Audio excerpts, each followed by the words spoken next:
We've all been there before. You're dating somebody new, he's kind of boring, but you know, he pays for dinner, so you keep seeing him. And then eventually he wants to get married. But there's one big problem. He's the King of England.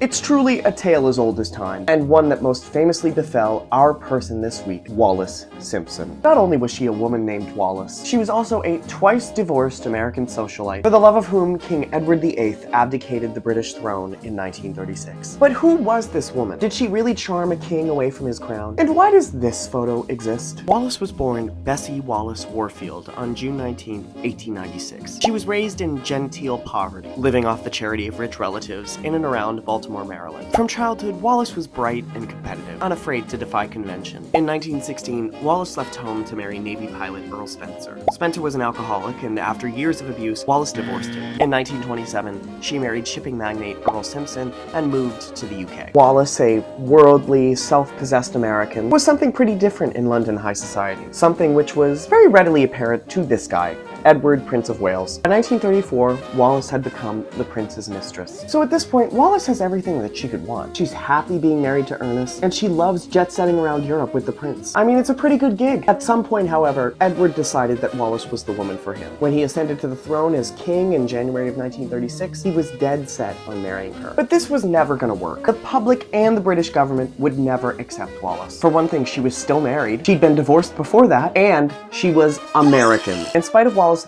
begging him to give her up, Edward abdicated the throne and went into exile with her on December 10th, 1936. Now, the tactful thing to do in this situation would have been to disappear for a while, but Edward and Wallis aren't tactful people. In October 1937, the couple made a highly publicized trip to Nazi Germany, where they met with the Nazi high command, including Hitler himself. We don't know for sure when or if Wallis's German sympathies ended, but she did work for the Red Cross throughout the war and wrote supportively of the British war effort. However, we do know that if the Nazis had conquered Britain, plans were in place to install Wallis and Edward on the throne as puppet rulers. In 1945, Edward and Wallis returned to France. They led a glittering social life, while still finding the time to be terrible to their servants and to cheat on each other frequently.